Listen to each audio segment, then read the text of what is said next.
Hi Tom, my name is Steve Nagel. I live in Brownsdale, Minnesota. I used to live in the Twin Cities. And back in about 1994, Russell Rhodes did a story on my daughter that we adopted from Romania, who came back and tested positive for HIV at the time. This was an issue on the drug AZT. I am going to show you a clip of the piece that you did back then. My apologies because I don't have time to do this very professionally, but I want you to take a look at it and see if you have an interest in the story. Once the clip is done, I'm going to come back on and tell you what has developed with the story since then.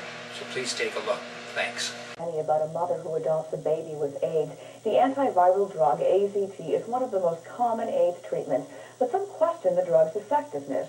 A local family stopped using AZT to treat their daughter, and as Russell Rhodes tells us, it's a decision the couple is glad they made. Lindsey Nagel looks healthy, and she is, despite the fact that Lindsey is HIV positive. Lindsey's parents discovered she had the AIDS-causing virus just after they adopted her from Romania in 1990. For Cheryl and Steve Nagel, the news was devastating. We automatically knew that she was going to be gone within 2 years. So we may as well take back all the surrogates and everything we had and just put it all towards the funeral. Immediately, doctors told the Nagels to put Lindsey on AZT, and almost immediately, Lindsey began getting sick. Steve and Cheryl think it was the side effects of the drug. Eventually, they stopped giving their daughter AZT. We had come to the decision that we would rather that she had 3 good months than 6 bad months. We weren't going to go through what we've seen other kids in this area go through just simply to keep somebody alive. So the Nagels chose a holistic approach, good nutrition and vitamins. They found a doctor to help them, and today, at 3.5, more than a year and a half after stopping the AZT, Lindsey Nagel is doing just fine. She still has no symptoms of AIDS. Back and forth, back and forth. It was a difficult decision, but one the Nagels believed was the right one. Glad you did it? Oh, absolutely. No doubt. There's no doubt in my mind that she wouldn't be here had she stayed on the drug. There are no guarantees that Lindsey will stay healthy, but for now she's doing fine, and that's enough for Steve and Cheryl Nagel. I love you forever. I like you for always. As long as I'm living, my baby, you'll see. Russell Rhodes, Channel 5, Eyewitness News. The Nagels believe that Lindsey contracted the AIDS virus during a blood transfusion in Romania when she was just a few weeks old. I don't believe Russell Rhodes is still associated with KSTP, so I'm hoping that you can take some interest in this story. This is a picture of my daughter Lindsey, who's now 22 years old, has never been on medication since you guys did the story back in 1994, and is completely healthy. She just gave birth on December 19th to a healthy baby boy. His blood work is all perfect. He was born healthy. However, at the foot of the birth bed on December 19th, Mayo Clinic came in and demanded that we put this child on the drug that almost killed my daughter, and we were reluctant to do so.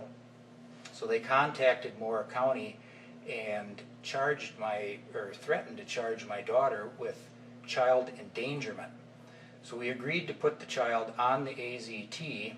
He was in the hospital for 2 weeks, and then we finally got the baby home, and then the county stepped in. The hearing, everything is open.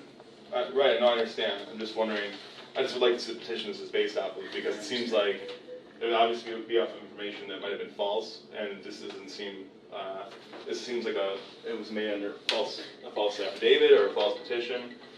If it says that the whereabouts are unknown, I think the child's been here as far as I understand. Neither here nor there. Basically, what we have is a court order, though, saying that for now the child's going to be placed in protective custody. Right now there's an order in place, so you got to follow it, or else you're going to be in contempt of the order. So. And I've been documenting everything, so that's all going to be available.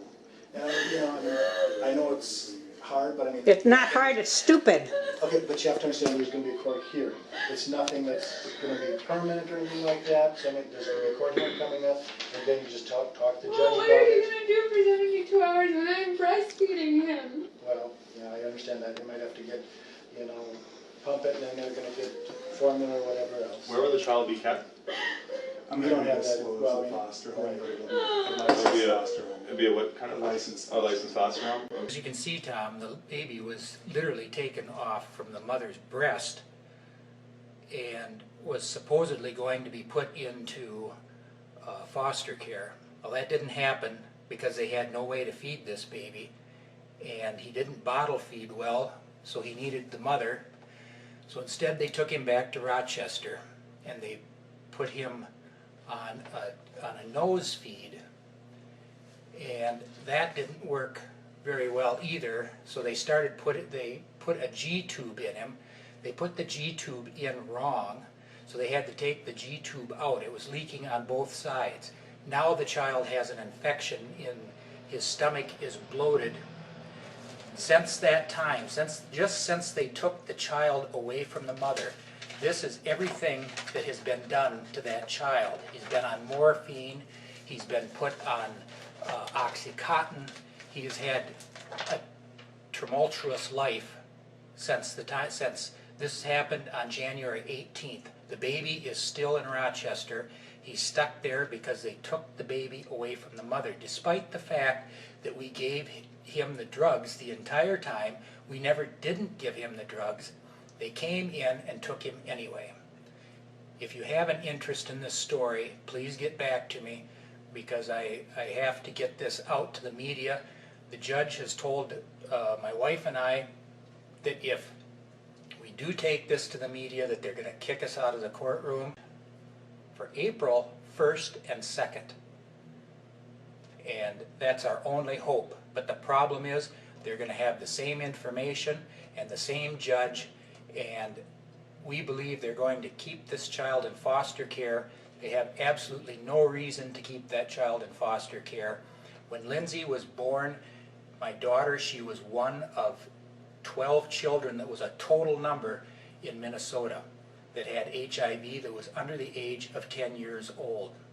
Lindsey's the only one that's still alive, so we have a good reason that we don't want to give the child the drugs, but we did give the child the drugs, and they still took the child away from Lindsey.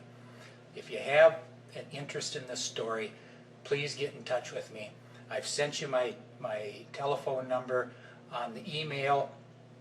This hopefully got to you through YouTube. I'll probably send a follow-up to see if you're interested in the story. If you're not, I'm going to have to move it on to some place that they are. But I appreciate your time for taking a look at this, and thank you very much.